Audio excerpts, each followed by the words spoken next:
Who do you want to get your pension when you die? Many pension schemes will allow you to nominate a beneficiary, often using what's called an expression of wish or nomination form.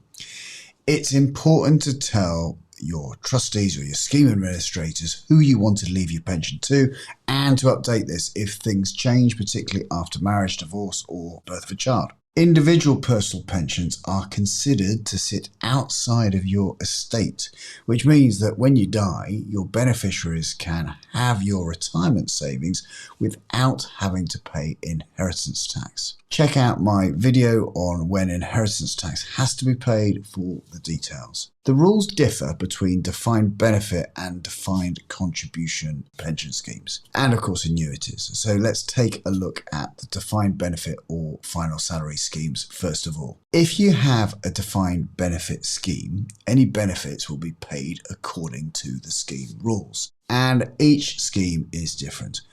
Whilst making sure that your expression of wish is up to date, it is really important so that the scheme trustees know your preferences.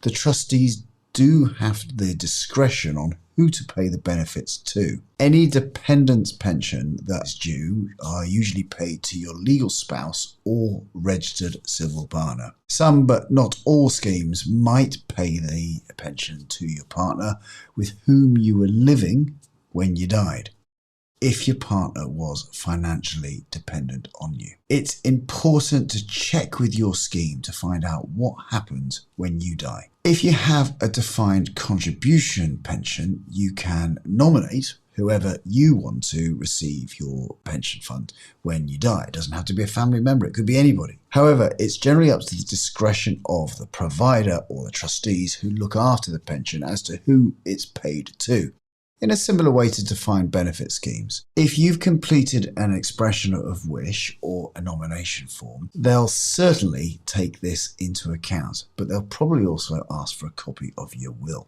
So it's important that you keep these documents up to date.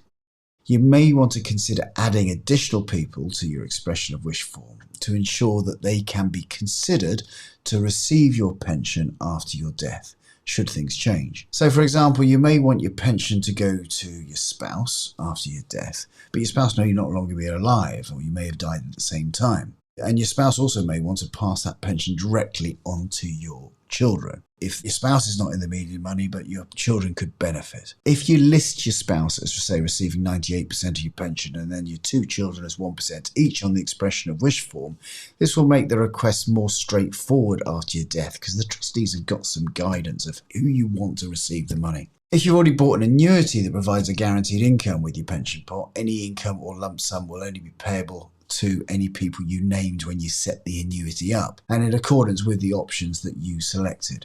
Again, if the pension scheme administrators have discretion over who to pay death benefits to, the benefits are normally free from inheritance tax.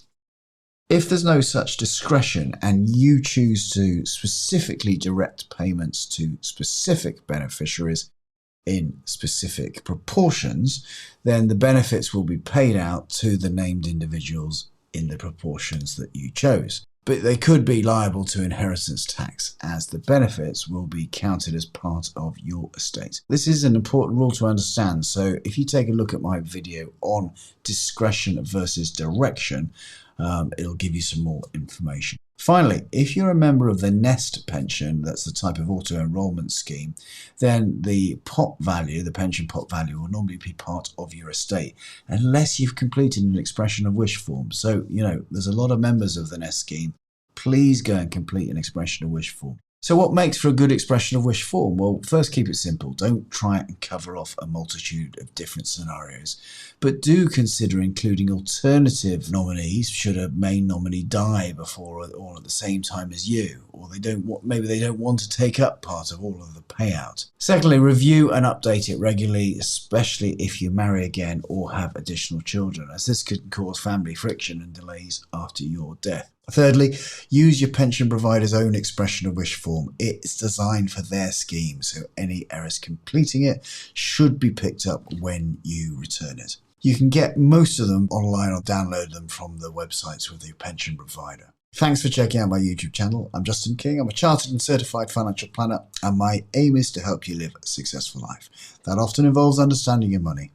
I host a podcast called the Retirement Cafe Podcast. You might like to tune into that and check out the description below or sign up for my weekly newsletter, which is packed with inspiration and tips for a successful retirement. I hope you've enjoyed this video. If you have, please press the like button to help more people like you find my channel. For now, I'm Justin King, helping you live your best life.